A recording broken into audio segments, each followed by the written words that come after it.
guys, welcome to my YouTube channel. In this video we will cover unit 5 of physics, dynamics of a system of particles. Students, मुझे बिल्कुल भी आप सबका support नहीं मिल रहा है। मैं आप सबके लिए इतनी मेहनत कर रही हूँ। इस टाइम रात 12 बज रहे हैं जिस टाइम मैं आपकी वीडियो बना रही हूँ, बट आप कंप्लीट वीडियो देख ही नहीं रहे हैं। आपको पता है मैं पहले नोट्स बनाती हूँ, फिर ईजी फॉर्मेट में आप सबको एक्सप्लेनेशन देने की कोशिश करती हूँ। एंड जो आप लोग कमेंट करते हैं कि दीदी ये वाली वीडियो पहले प्रोवाइड कर दो, तो मैं आपको वही प्रोवाइड पहले करने की कोशिश करती हूँ, बट फिर भी सपोर्ट नहीं कर रहे हैं यार।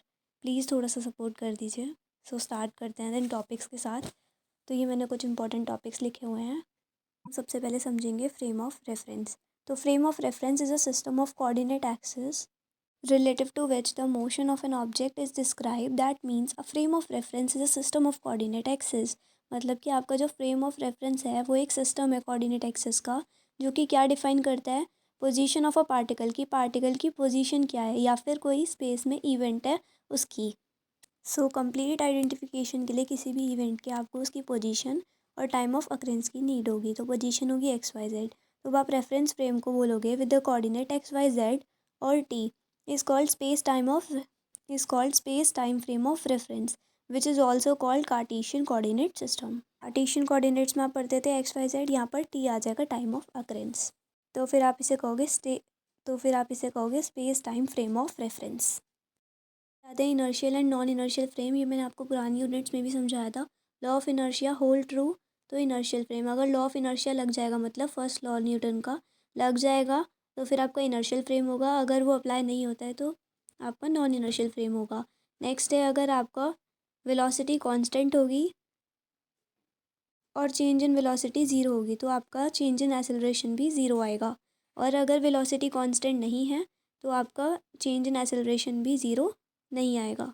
अब अगर अनएक्सेलरेटेड फ्रेम ऑफ रेफरेंस है तो इनर्शियल होगा, अनएक्सेलरेटेड फ्रेम ऑफ रेफरेंस है तो इनर्शियल फ्रेम होगा, अगर एक्सेलरेटेड फ्रेम ऑफ रेफरेंस है तो नॉन इनर्शियल फ्रेम होगा। फिर आते हैं न्यूटन्स के लॉ पर। तो न्यूटन ने 3 लॉ दिए थे। पहला लॉ, अगर कोई ऑब्जेक्ट रेस्ट पे है तो वो रेस्ट पे रहेगा, अगर कोई मोशन में है तो मोशन में रहेगा, जब तक कि हम कोई एक्सटर्नल फोर्स अप्लाई नहीं करते। और वो होगा कैसे, कांस्टेंट वेलोसिटी में होगा।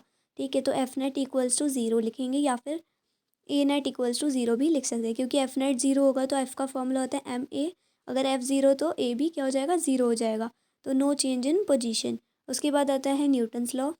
उसके बाद है न्यूटन सेकंड लॉ। तो न्यूटन सेकंड लॉ होता है आपका चेंज इन मोमेंटम का rate is directly proportional to force. उसी से आपको एक फॉर्मूला बनता है F equals to m a, mass into acceleration.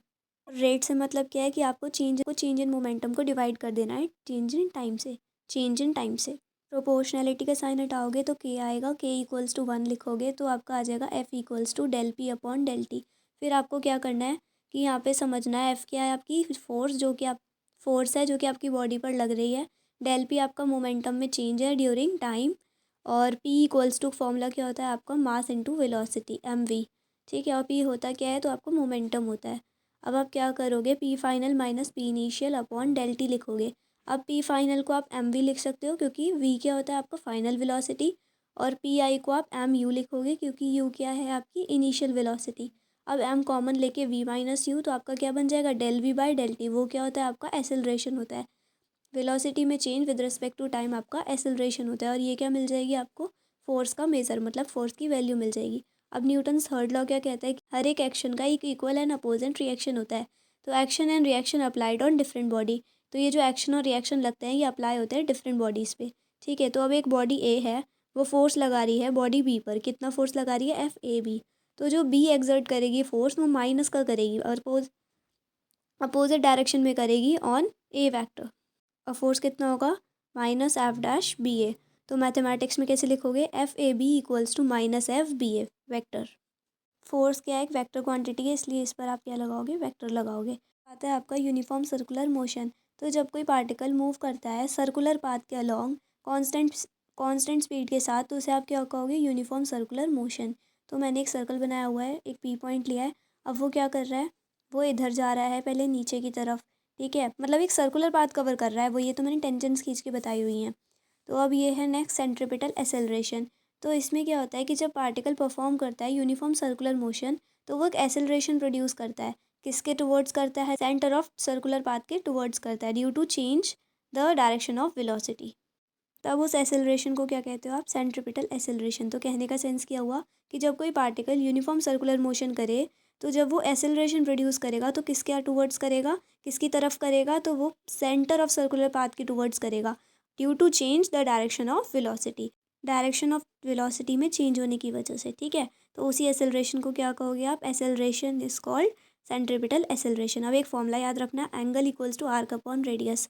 तो एंगल यहाँ पे मैंने थीटा से बताया हुआ है, ठीक है, और रेडियस क्या होती है आपको पता ही है सर्कल की, और आर्क मैंने डिनोट किया हुआ है, क्या है आर्क, एक स्मॉल पार्ट होता है। ठीक है, किसी सर्कल का छोटा सा हिस्सा ले लोगे तो उसे बोलोगे आप आर्क। सो अब एक फॉर्मूला होता है एसेलरेशन का, v² अपॉन आर। तो न्यूटन्स लॉ से आप लिखोगे F equals to m a, तो आपका सेंट्रीपिटल फोर्स का फॉर्मूला आएगा F equals to mv² upon r. ठीक है, और जो उसकी डायरेक्शन होगी किसी भी इंस्टेंट पर, वो एसेलरेशन की ही डायरेक्शन होगी एट एनी इंस्टेंट। तो अब आता है rectilinear motion of a particle. तो जब कोई पार्टिकल अपनी पोजीशन चेंज करता है टाइम के साथ अलोंग स्ट्रेट लाइन, एक स्ट्रेट लाइन में, तो उसे बोलते हो आप रेक्टिलिनियर मोशन। तो इसका एग्जांपल है लिफ्ट या फिर एलिवेटर। लिफ्ट को ही आप एलिवेटर बोल सकते हो।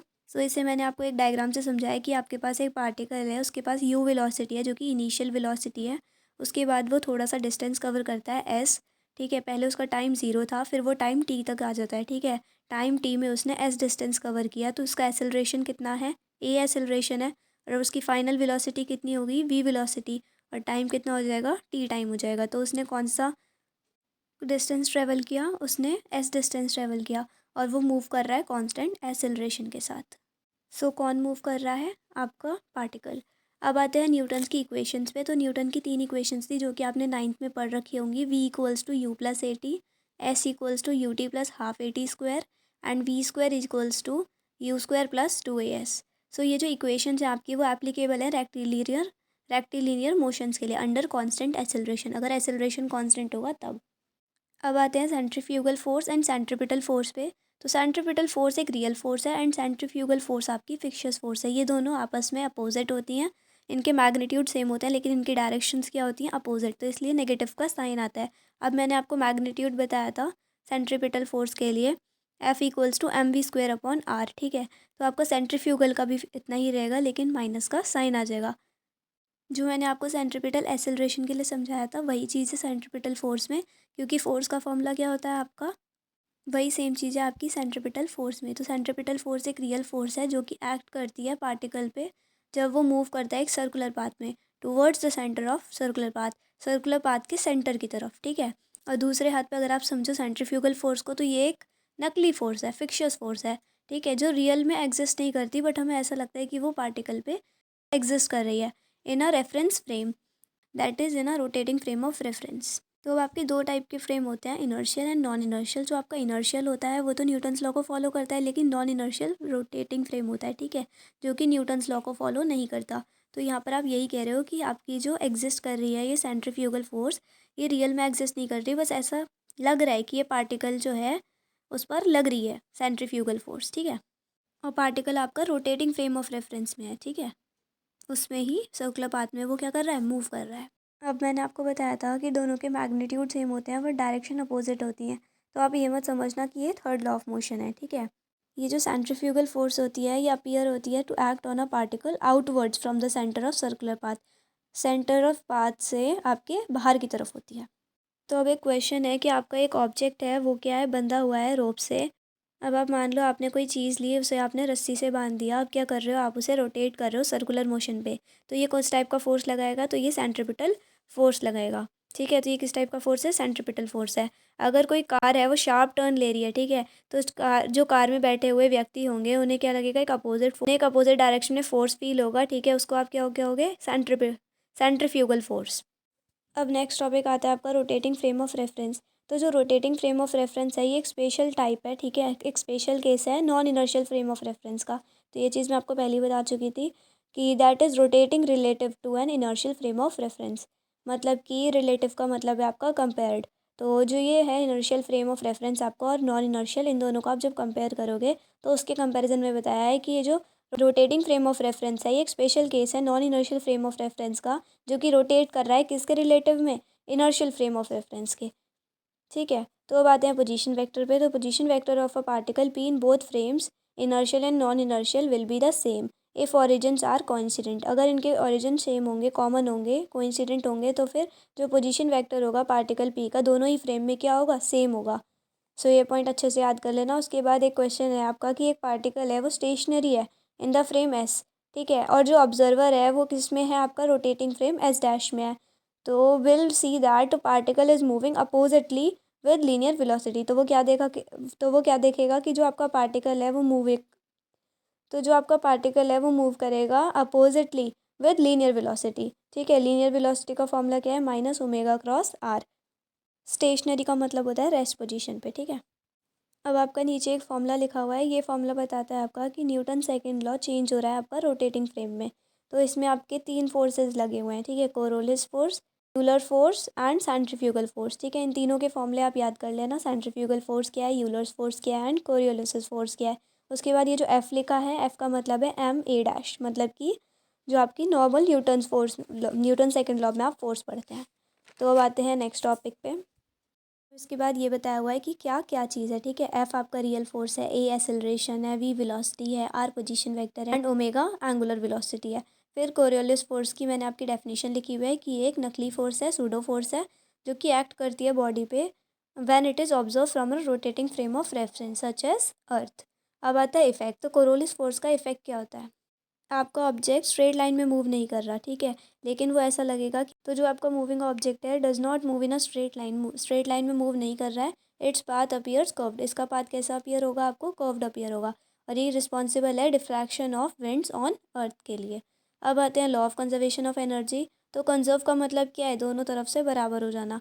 तो आपका जो पॉइंट होगा हाईएस्ट एनर्जी जहाँ पे होगी, और वो पॉइंट जो जहाँ पर लोएस्ट एनर्जी होगी, उन दोनों को अगर आप बराबर कर दोगे तो क्या आ जाएगी, आपका law of conservation of energy. अब देखो इसके लिए क्या लिखोगे, E H equals to E L. अब एनर्जी आपकी दो होती है, काइनेटिक एंड पोटेंशियल, दोनों को आप ऐड करोगे, ठीक है। तो आप लिख लोगे के एच काइनेटिक के लिए और पी एच पोटेंशियल के लिए, और एच और एल आपके क्या बता रहे हैं, हाईएस्ट एंड लोएस्ट को। अब आप क्या करोगे, लोएस्ट वाले एक तरफ, हाईएस्ट वाले एक तरफ कर लोगे। फॉर्मूला लगाओगे हाफ एम वी स्क्वायर वाला, ठीक है, काइनेटिक एनर्जी का, और पोटेंशियल का क्या होता है, एम जी एच। तो काइनेटिक के लिए आप लिखोगे वी वेलोसिटी के नीचे एल, ठीक है, और एल का मतलब क्या है, लोएस्ट, और दूसरी साइड लिखोगे एच जिसका मतलब है हाईएस्ट। एम जी एच आपका जो होगा पोटेंशियल, ठीक है, उसके लिए आप कैसे करोगे कि लोएस्ट वाले के लिए तो ज़ीरो होगा, और हाईएस्ट वाले के लिए एम जी एच, एच की वैल्यू क्या लिखोगे, 2r, हाइट यहाँ पे 2r होगी। मैंने आपको इसको डायग्राम से बताया नहीं है क्योंकि आप सब में इतना सब कुछ नहीं आएगा, बस आप डायरेक्टली ये समझ लो वी एल की वैल्यू क्या है, ये सब तो फिर भी मैंने आपको लिख दिया है, ठीक है। वी स्क्वायर एच की वैल्यू क्या है, उससे आपका जी आर आ जाएगा, और फिर डायरेक्ट आपकी वी एल की वैल्यू आ जाएगी, वेलोसिटी एट लोएस्ट पॉइंट। तो लोएस्ट पॉइंट पे वेलोसिटी कितनी है, √5 g r। नेक्स्ट आता है आपका conservative and non conservative force. So conservative force वो होती है जब आप वर्क डन करो किसी भी फोर्स के द्वारा in a moving particle from one point to another depends only on these points, ठीक है। मतलब कि आपने एक पाथ कवर किया ए से बी, या फिर अब आपने एक पाथ कवर किया ए से बी, तो चाहे आप पी रास्ते से गए या क्यू रास्ते से गए, आप किसी भी रास्ते से जाओ, आपका वर्क डन कितना आए, सेम आए। वो आपके पाथ पे डिपेंड ना करे, वो सिर्फ उन पॉइंट्स पे डिपेंड करे, initial and final. Final point आपका बी हो जाएगा और इनिशियल पॉइंट ए हो जाएगा, ठीक है। तो आपका दोनों के लिए क्या आएगा, वर्क डन सेम आएगा। उसके बाद अब आपके एग्जांपल्स लिखे हुए हैं, gravitational force, electrostatic force, central force and restoring force. और भी एग्जांपल्स हो सकते हैं, मैंने कुछ एग्जांपल्स लिख दिए हैं। तो मैं ये चीज़ आपको पहले ही बता चुकी हूँ, जो कंजर्वेटिव फोर्स के द्वारा वर्क डन होता है क्लोज्ड पाथ के लिए, वो आपका ज़ीरो होता है। क्यों ज़ीरो होता है, क्योंकि आपके initial and final point same होते हैं। तो वर्क डन का फॉर्मूला लिखा है आपका force into displacement, displacement zero होगा तो आपका वर्क डन ज़ीरो हो जाएगा। और जो काइनेटिक एनर्जी होती है पार्टिकल की, वो क्या रहती है, सेम रहती है इनिशियल और फाइनल पॉइंट के लिए, ठीक है, अलोंग अ क्लोज लूप। तो इस फोर्स को आप क्या कहोगे, कंजर्वेटिव फोर्स। नॉन कंजर्वेटिव के लिए सब कुछ उल्टा हो जाएगा कि क्लोज पाथ में वर्क डन ज़ीरो नहीं रहेगा, काइनेटिक एनर्जी डिफरेंट रहेगी। एग्जाम्पल आपके फ्रिक्शन और विस्कस फोर्स हो जाएंगे। एंड नॉन कंजर्वेटिव फोर्स के लिए जो वर्क डन होगा वो उसके पाथ पे डिपेंड करेगा, इनिशियल और फाइनल पॉइंट पे डिपेंड नहीं करेगा। फिर आपकी वर्क एनर्जी थ्योरम आती है। तो काइनेटिक एनर्जी में जो चेंज होता है वो इक्वल होता है work done by all the forces. जो भी आपकी फोर्सेस, काफ़ी सारी फोर्स होती हैं आपकी, ठीक है। तो work done by all the forces, सारी फोर्सेस जो भी वर्क डन कर रही हैं उस सिस्टम पे, वो सब किसके इक्वल हो जाएगा, आपके चेंज इन काइनेटिक एनर्जी के। तो अब आता है टॉर्क। टॉर्क क्या है, ये भी एक फोर्स है जिसके पास टेंडेंसी होती है कि वो अपनी एक्सिस पे क्या करे, बॉडी को रोटेट करे। तो टॉर्क का फॉर्मूला क्या होता है आपका, तो टॉर्क का फॉर्मूला होता है आपका फोर्स इनटू परपेंडिकुलर डिस्टेंस, ठीक है। तो इसको आप वेक्टर फॉर्म में कैसे लिखते हो, टॉर्क को आप डिनोट करते हो टाउ से, ठीक है, equals to are vector cross F vector. इसकी एसआई यूनिट क्या होती है, न्यूटन मीटर, क्योंकि फोर्स को आप न्यूटन बोलते हो और आर जो है आपका डिस्प्लेसमेंट वेक्टर है उसे क्या बोलोगे, आर के आपका परपेंडिकुलर डिस्टेंस है, बेसिकली डिस्टेंस है तो इसलिए क्या आ जाएगा, मीटर, तो न्यूटन मीटर हो जाएगा। अब मोमेंटम की बॉडी के मोशन में होने की क्वालिटी को आप मोमेंटम कहते हो, ठीक है, कोई भी बॉडी है आपकी वो मोशन में है तो उसकी जो क्वालिटी है कि वो मोशन में है उसी को आप क्या कहोगे, मोमेंटम कहोगे। सो अब आता है linear, spin and orbital momentum. ये 3 टाइप के आपके मोमेंटम होते हैं, स्पिन, एंगुलर मोमेंटम, ठीक है। तो लीनियर मोमेंटम पढ़ेंगे पहले हम। तो मोमेंटम का फॉर्मूला क्या होता है आपका, मास इनटू वेलोसिटी, जहाँ पे वेलोसिटी एंड मोमेंटम दोनों ही आपके कैसे क्वांटिटी है, वेक्टर क्वांटिटी है। अब आपने सिस्टम लिया, ठीक है, उसमें बहुत सारे पार्टिकल्स हैं, उनके मासेस m1 से mn तक हैं, वेलोसिटी v1 से vn तक है। अब आप सबको क्या कर दो, ऐड कर दो, तो फिर वो क्या बन जाएगा, टोटल मोमेंटम बन जाएगा। तो आप सिग्मा लगा दोगे, mv वेक्टर लिख दोगे, ठीक है। अब आता है एंगुलर मोमेंटम। तो एंगुलर मोमेंटम को डिनोट करते हो आप जे से, ठीक है, जे वेक्टर। तो अब इसका फॉर्मूला क्या होता है आपका, J vector equals to are vector cross P vector, जहाँ पे पी वेक्टर क्या है आपका, linear momentum, and R vector क्या है आपका, पोजीशन वेक्टर। अब एक टाउ का फॉर्मूला होता है आपका एंगुलर मोमेंटम की टर्म्स में, D J vector upon D T. अगर आप सिस्टम पर एक्सटर्नल फोर्स अप्लाई ना करो, एफ क्या हो जाएगा आपका, ज़ीरो हो जाएगा। तो जो लीनियर मोमेंटम होगा सिस्टम का वो कांस्टेंट हो जाएगा। कैसे कांस्टेंट होगा, तो D P upon D T आपका ज़ीरो कैसे हुआ, अगर आपका एफ़ ज़ीरो है तो एफ़ का फॉर्मूला होता है आपका सेकंड न्यूटन्स लॉ से कि D P upon D T वो ज़ीरो हो जाएगा। तो D P upon D T zero हो गया, इसका मतलब क्या है, चेंज ज़ीरो हो गया। और अगर मोमेंटम में चेंज ज़ीरो हो गया तो इसका मतलब पी क्या हो जाएगा आपका, कांस्टेंट हो जाएगा। तो इसीलिए इसी को आप क्या बोलोगे, law of conservation of linear momentum. Linear momentum आपका कंजर्व हो गया, यही एक लॉ है। अब आपका वेरी लास्ट टॉपिक है सेंटर ऑफ मास। तो किसी बॉडी या सिस्टम का वो पॉइंट जिस पर उसका कंप्लीट मास फोकस हो, ठीक है। अब आप कोई भी चीज़ ले लो, उसका सेंटर देखोगे आप, ठीक है, तो किसी भी चीज़ के सेंटर पे ही तो उसका मास होता है। अगर आप स्विंग ले लो, ठीक है, झूला है एक, तो झूले के आप अगर लेफ्ट साइड बैठ जाओगे तो उधर की साइड ढलान आ जाएगा, राइट साइड बैठ जाओगे तो उधर की साइड। अगर आप बीचों बीच रहोगे तो वो क्या रहेगा, बैलेंस रहेगा। तो किसी भी बॉडी का मास कहाँ पर होता है, उसके बीचों बीच होता है। तो किसी बॉडी या सिस्टम का वो पॉइंट जिस पर उसका कंप्लीट मास फोकस हो, ठीक है, तो वही सिस्टम का क्या कहलाता है, सेंटर ऑफ मास। सो इसका एक फॉर्मूला है r C M. C M क्या है, centre of mass. C M आपका सेंटर ऑफ मास है। तो m1 r1 vector plus m2 r2 vector plus m3 r3 vector upon m1 plus m2 से mn तक जाएगा, ठीक है। अब आप क्या लिखोगे, वन और टू को इस तरह से रिप्लेस कर दोगे आप आई से, ठीक है। तो समेशन आई से एन जाएगा। उसके बाद क्या करोगे आप, एम आई को नीचे वाले को आप कैपिटल एम बोल दोगे, टोटल मास। तो इस तरह से आपका ये थर्ड फॉर्मूला बन जाएगा। उसके बाद आपका वेलोसिटी की टर्म्स में है, ये तो आपके किसके टर्म्स में थे, पोजीशन वेक्टर की। अगर आपको वेलोसिटी के टर्म्स में लिखना होगा तो आप लिखोगे वी सी एम, मतलब कि वेलोसिटी सेंटर ऑफ मास के लिए तो total momentum upon total mass आ जाएगा। उसके बाद अगर आपका टोटल मोमेंटम क्या हो, लीनियर मोमेंटम हो at F equals to zero पे, तो वी सी एम आपका क्या हो जाएगा, कांस्टेंट हो जाएगा। फिर एक फॉर्मूला और है, उसे भी याद कर लीजिएगा। सो थैंक्स फॉर वॉचिंग, मिलते हैं नेक्स्ट वीडियो में न्यू कंसेप्ट्स के साथ। अगर अच्छा लगे तो लाइक, शेयर एंड सब्सक्राइब कर दीजिएगा। Bye guys.